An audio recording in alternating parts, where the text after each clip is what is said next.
साथियों, आप सभी के प्रणाम, नमस्कार। बनारसी भोजपुरी चैनल में आप सबका स्वागत है। बनारसी भोजपुरी के यूट्यूब मंच पर आप सभी का स्वागत है। आज हम एक ठे अलग विषय पर अलग पे हम बात करे चाहते आप लोगन से या बतावे चाहते। बहुत लोगन के नहीं पता हुई, सबहीन के न पता हुई। हम चाहते हैं कि सब तक, छोटी सी बात है लेकिन सब तक पहुँचे चाहिए कि संविधान, हमारे सभी के संविधान का जो प्रस्तावना हो, जो संविधान का प्रियम्बल है, उनमें का लिखल गया हो, का कहल गया हो और काहे लिखल गया हो, तो वो हम आप लोगन के संगे साझा करे चाहते, आप लोगन के बतावे चाहते कि भारत जैसन देश, भारत एक लोकतांत्रिक देश है जहाँ जनतंत्र से सब कुछ चलत है। जनतंत्र ही हर चीज के निर्णय लेता है।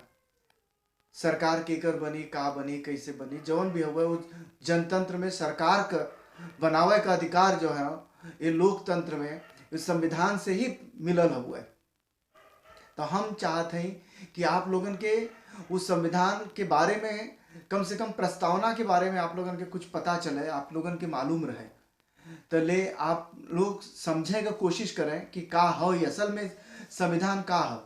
भारत जो आज़ादी के समय या आज़ादी से पहले भी अगर कहे, छोटी छोटी रियासत में बटल रहा, तो वो रियासत के सबके जोड़े के भाषा के प्रांत, राज्य, ये तरह से सब कुछ जो अलग अलग रहा, अलग अलग तरीके से भारत रहा।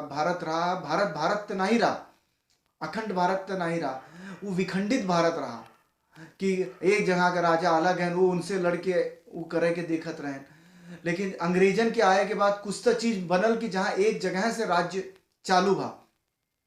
फिर संविधान, अब जब भारत आजाद होए के बाद ये भा कि भारत कैसे कौने हिसाब से भारत देश के चलावे के चाहिए, कहीं अगर ओके हटाए दियल गया तो फिर से भारत वही राज्य में ही परिवर्तित हो जाए। लोग आपस में ही लड़े लगे हैं, केहू भाषा के नाम पे लड़े लगी, केहू जाति के नाम पे लड़े लगी, धर्म के नाम पे लड़े लगी, फिर वह अलग अलग रही। तो के सबके एकजुटता रखे बदे के संविधान का रचना भई, जो पूरे विश्व में भारत का ही संविधान जो सबसे बड़ा, सबसे बृहद संविधान है। तो के जरा समझें, भारत हम लिख के रख ले हैं, भारत एक गणराज्य है, सर्वोच्च लिखित विधान है भारत का। अगर ओके कह गीता कह, बाइबल कह, कुरान कह, देश का, हम व्यक्ति विशेष का नहीं, किसी व्यक्ति का नहीं, क्यों जाति का नहीं, क्यों धर्म का नहीं, ये देश का जो है सबसे बड़ी जो पूंजी है, जो विधान है, जेके माने के चाहिए, वो संविधान है। यही संविधान से हम सब बढ़ा है। यह संविधान जो है उस सबके ताकत देता है, एकजुटता देता है, एक समरसता देता है। भारत के संविधान, जो संविधान सभा, इस संविधान सभा का गठन जो है 26 नवंबर 1949 के पारित भयल, 26 नवंबर 1949 के पारित भयल और 26 जनवरी 1950 में प्रभावी रूप से एक लागू किया गया। जो 26 जनवरी 1950 में जो लागू किया गया था, 26 जनवरी के ही हम सब गणतंत्र के रूप में मनाई था कि भारत एक गणतांत्रिक राज्य बना, गणतांत्रिक देश बना। और 26 नवंबर के विधान दिवस के रूप में मनाया जाता, पूरे देश में विधान दिवस के रूप में मनाया जाता है। संविधान का जो प्रियम्बल है, जो संविधान का जो प्रस्तावना है, उसका आत्मा वही है। प्रस्तावना से मतलब है कि संविधान का मूल आदर्श जेके प्रस्तावना के माध्यम से संविधान में समाहित कियल गया है। संविधान के प्रस्तावना में नागरिकन के बदे राजनीतिक, आर्थिक और सामाजिक न्याय के साथ स्वतंत्रता का सब रूप शामिल किया गया। संविधान में ये तीनों चीज के समाहित किया गया। प्रस्तावना में नागरिक के आपसी भाईचारा और बंधुत्व से व्यक्ति का सम्मान करे, एक दूसरे का सम्मान करे, देश में एकता रखे और अखंडता सुनिश्चित करे का संदेश है। यह प्रस्तावना है। बंधुत्व का मतलब है, संविधान में जो बंधुत्व शब्द का प्रयोग किया गया में सांप्रदायिकता, क्षेत्रवाद, जातिवाद, भाषावाद से दूर रहे, इंसान में बंधुत्व का भावना रहे। ये बातें के कहल गया है। भारत के संविधान में दुनिया का सबसे बड़ा संविधान है। हमारे देश का संविधान जो है वो सबसे बड़ा संविधान है। जब संविधान लागू भयल रहल वो समय उनमें 395 अनुच्छेद, 8 अनुसूचित और 22 भाग रहल जौने समय लागू भयल रहल। लेकिन आज के वर्तमान समय में एके बढ़ाए के 448 अनुच्छेद, 12 अनुसूची और 25 भाग हो गया। साथ में एमे 5 परिशिष्ट और जोड़ दियल गया है जो जवन की शुरुआत में नहीं रहल। जब उन्हें समय शुरुआत भइल रहल उस समय कुल चीज नहीं रहा। अब इनमें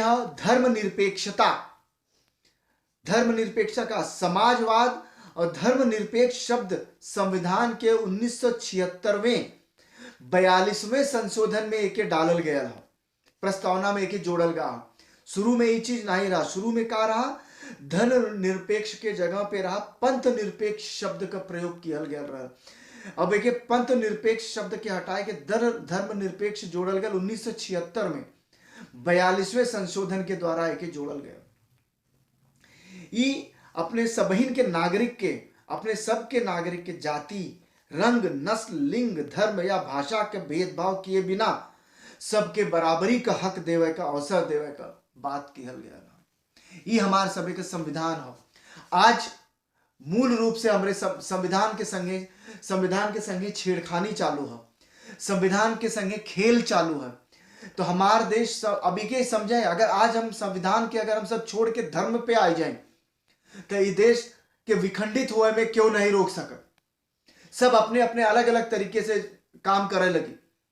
तो संविधान बहुत जरूरी है और ये चीज के हर वो जनमानस के समझब जरूरी है कि संविधान का हो, संविधान काहे संविधान के बनावल गया, काहे भारत जैसे देश में संविधान का बहुत जरूरत है, काहे भारत में एक भाषा नहीं है, एक धर्म नहीं है, एक जाति नहीं है। तो सबका धर्म, जाति, भाषा सबका एक ही है, संविधान। तो इसी चीज के समझें और संविधान सबसे ऊपर है, सबसे ऊंचा संविधान, उसके बाद ही सब कुछ है।